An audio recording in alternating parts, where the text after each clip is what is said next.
Today is nothing very serious or very difficult to fix, and I'm going to show you how to fix something like this. And this is a 2005 GMC Canyon, or with the Colorado, Chevy Colorado, it's the same thing, or some other Chevy like the Trailblazer, and now the same. You see, now I have 1, 2, 0, 3, 4, right? 4 blowing cold air, but any of this, it doesn't do anything. Okay, so on that one, I have this right here. This is the Toyota.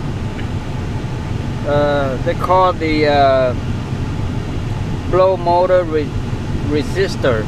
Okay, so when one of this is not working, and that causing this right here, so sometimes we think that maybe that fan right here, the control speed right here, is not working. So that's why we're replacing that. But mostly case it's not. It's this little thing here. Where is this located? Show you. Right under the car, bottom right there. Okay, right in the bottom. So I took that out and show you how to take that out.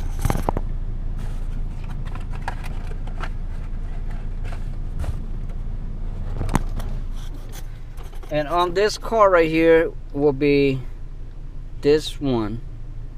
Okay, and when this go bad, that's why you can't really control the fan right here. So let me put it in and to see if that solved the problem. I know that this is the problem already, but I'm going to put it in. And those 2 screw is number 6 socket.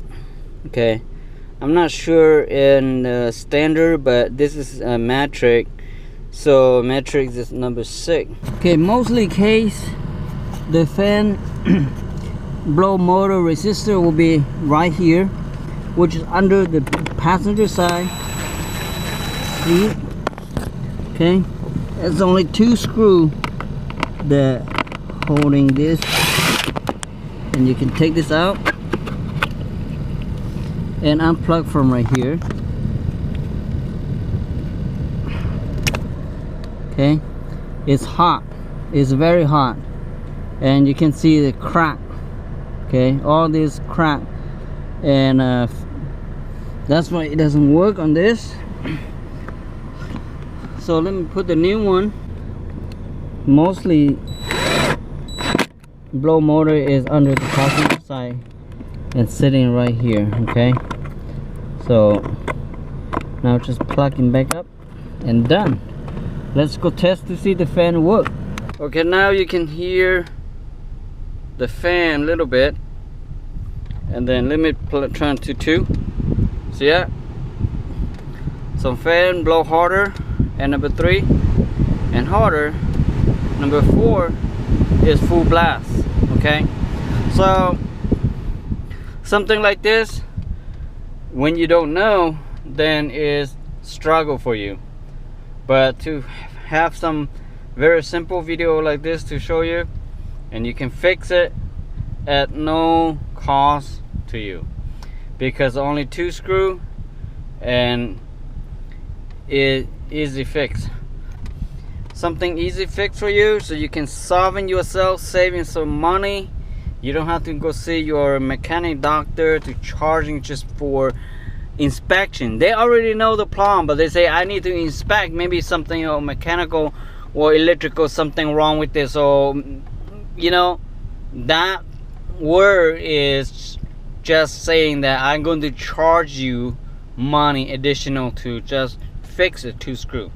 So this is something that you can save yourself money, not paying additional money to a mechanic to do an inspection. You know, fixing car for a long time, anytime like this happening, we know already. We don't need to do a 1 hour, you know, job to just do an inspection to get. A lot of time when you fix car, problem is in your head, and you already know. When you close your eye, people tell you, okay, something like this happening.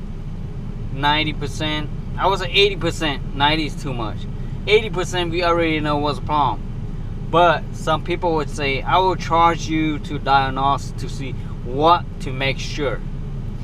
That word just say I will charge you additional money because, you know, I need it. So a lot of time you already know what's the problem, so just plug and play it. But they will say that to get you additional money. Okay?